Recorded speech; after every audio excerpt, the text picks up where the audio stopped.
All right, let's talk about this car repair. Another car repair. And nothing's ever easy, is it?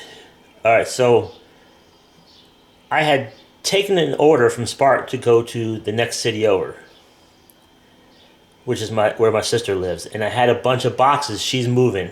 I'm still watching her cat. She's moving, and the reason I have her cat now is she's having a house inspection today. So we don't want the cat to try to escape while they're inspecting the house. Just being overly cautious, but I get it. So I go to my sister's house after my Spark delivery and give her a bunch of boxes that my friend got from. She works at a hotel, and she's super nice enough to get a bunch of boxes for my sister's move. And my car died in her driveway. It wouldn't start. I'm like, what, man? What the hell? So I said, let's try to jump it, and we jumped it, and it worked fine. So I said, okay. Sounds like I might need a battery. The car started. I drove to Walmart immediately. I'm 15 minutes early before they opened the mechanic part, the automotive service section of Walmart. It was a Sunday. So I wait, and I didn't want to shut the car off because it might not, so I'm just sitting there idling. They check the car in. I go walking around Walmart waiting to hear that's going to be a battery. Batteries are expensive. Batteries aren't $100 anymore. So, but I'm okay with that. You know, it is what it is.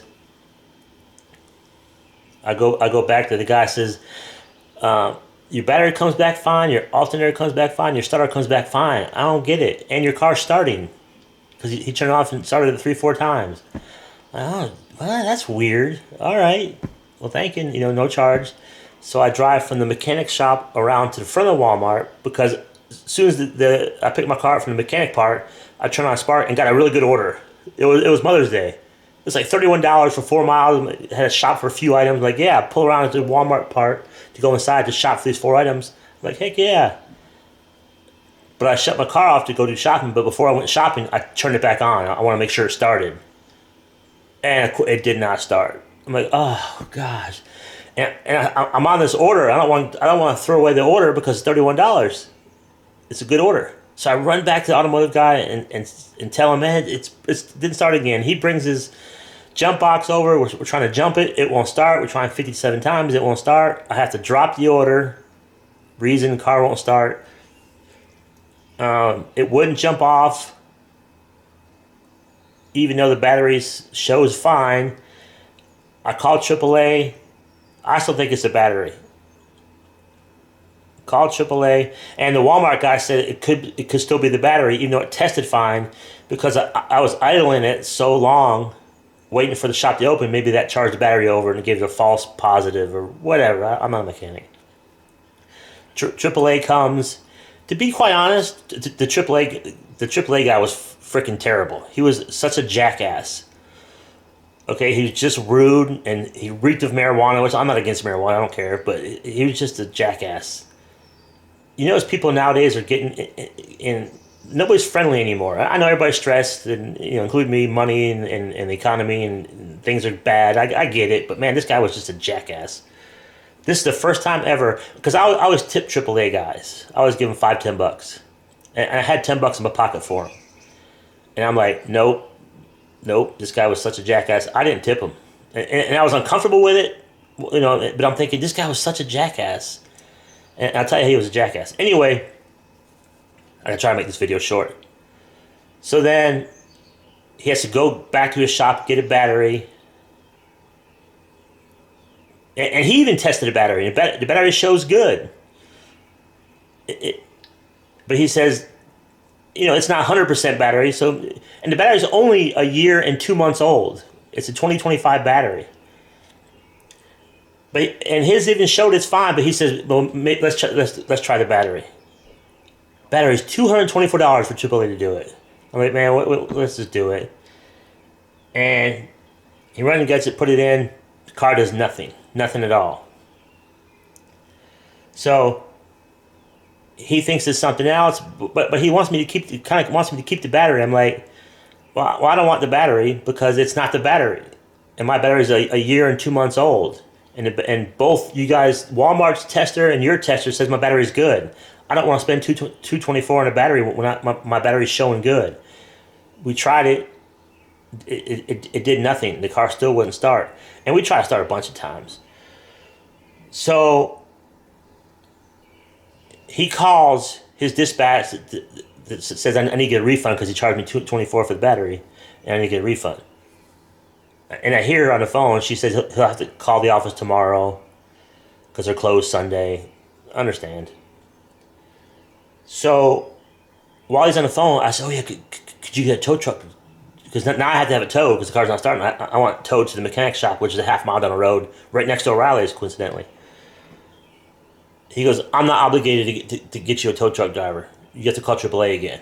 Just like that, and which is fine. It makes sense that I'd have to recall AAA and he wouldn't do that, but I didn't know that. And just the way he did it, I'm not obligated to get you to. What a freaking asshole this guy was. And this, pig pen from Charlie Brown, the big dust ball around him. He had a big dust ball of marijuana smoke all over him, and just a jackass. And I'm like, I'm not giving this guy this $10. There's no way I'm giving this guy $10. And I've never stiffed anybody in my entire life on a tip. And I don't know if you guys tip these type of drivers. A lot of people don't. I always have. I don't use AAA that much. I've had it for 25 years. My mom used to give me and my sister AAA for Christmas every year, and I just continued it because it has come in handy for me. And I've always tipped those guys. So this jackass goes. They send another tow truck driver, not Mr. Personality at all. This new tow truck driver, but he wasn't a jackass. He just had no personality. But he did the job, and I gave him the $10 because he wasn't a jackass, no personality, but that's not against the law. So he got the $10. He was way better than the first guy. So that's where we're at now. So Monday, I have my friend's car. I drive to the shop where we towed the car to, and to give them all my information, even though I put the key in the slot in the doorway and all that. Well, they called me and said, we can't find anything wrong with the car. It starts every time. We started, they counted 13 times. I'm like, man, well, it stranded me twice, and I can't, I can't have a car that's iffy. If it starts, one day it might start, one day it might not. I mean, no one can have a car like that.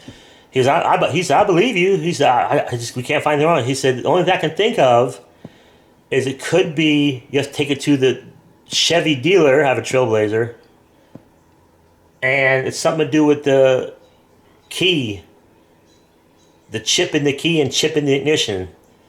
So take it to the dealer. Oh, God. So I walk up there. It did start. I drive to the Chevy place. The guy at the Chevy place was awesome. You know how you meet somebody and they're very detail oriented and they're not blowing smoke and you can tell they're listening to what you're saying and really gonna try to figure it out for you. This guy was good. Like he was really in tune and I could tell he was on it. But let's go see if this thing starts and let's get it up there. Ooh, come on.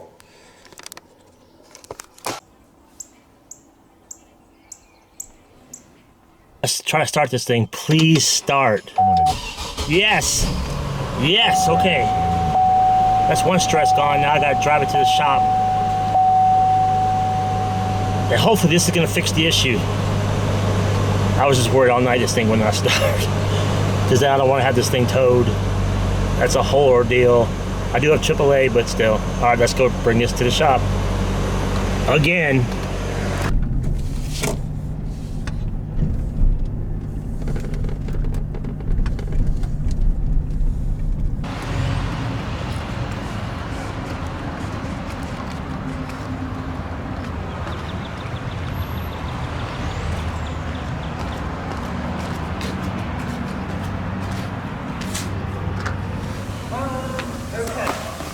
Okay, so the Chevy dealer just called. So they said it's the starter. Now it's been to the Walmart shop because that's where I took it to because I thought it was a battery. They said the starter looked fine. Then it broke down in a Walmart parking lot, and then I had it towed to a mechanic, a big mechanic shop, and they said the starter was fine. They said something to do with the chip in the key or something because they can't figure it out. So how the first two misses the starter, I mean, nothing can ever be cut and dry. Ready for this price for a starter? And I even said, is it because you guys are a dealership? Why is this so expensive? Because my whole life, I don't go to dealerships for repairs. I think it's well known not to. The only reason I went there because the mechanic shop said that they can't figure it out. And it must be a chip in the key, and that has to be done at the Chevy dealership. If because he doesn't have the equipment, that shop doesn't have equipment to mess with chips and ignition chips and all this other nonsense. It's the only reason I went to a dealer because I was told I had to go to a dealer to fix the problem. If it was a starter, I wouldn't have gone to a dealer. But it's already there, $700 something. Now I did see a sign there. They charge 3% to use credit cards there, not debit cards. So I'm using my debit card there and cash and debit card. But let's go get this car. Okay, the shuttle came and picked me up, and I'm at the car place now. I picked it up. It started. $725. You know what the guy told me? If this was a 2026 Trailblazer, it costs around $4,000 for a starter. Who can afford like a minor repair like a starter being $4 grand? I don't know. You really can't win because you can't. Who can afford car payments? Who can afford these expensive cars? I'd love that brand new car, just not because of looks. I don't care about that, but just reliability, and then take pristine care of it from as best I could. But one thing go wrong. Who can afford that? My sister got a new car and she had to pay $6,000 in taxes, and you have to pay that shit in cash. I mean, she had to go down there with $6,000, I don't know if cash or check, whatever it was, but $6,000. And then every year she has to pay $600 personal property tax on it. I mean, it's crazy. So you can't afford that, but then you buy a used car, you're gonna get hammered, with some repairs. That's just gonna come with the territory. And I'll keep you posted if this is fixed. And since I've been delivering for Spark and doing hardly any DoorDash and Uber Eats and Grubhub anymore, I am driving less. I'm spending more time shopping for people. So I am actually driving less, which is good. The one thing I do not like about what I do is the driving. It does beat up my car. I know it does. Okay, it's been about 5 days since I recorded that part of the video, and I wanted to see if it really is a starter, and it's starting every time. So far, it really is the starter. It's crazy how the first two shops tested the starter and said that the starter was fine. The guy at Walmart, super nice guy, saw me when I was doing a Spark. He goes, "So what happened with the car?" I said, "It's the starter, I guess. We got the starter switched out from the dealership, and it seems to be working so far." So far, it works every time. I must have started and stopped it, I don't know, dozens of times. So that seems to be it. So far, so good. Now my repair fund's below zero. It's so low. It's empty. There's lint in it, and we'll get the repair fund back up again. But I just want to jump in the end of the video to say so far it's still working. So far it was the starter. All right, so see you guys on the next one. Thank you so much. Please give me a thumbs up, and I'll talk to you next time.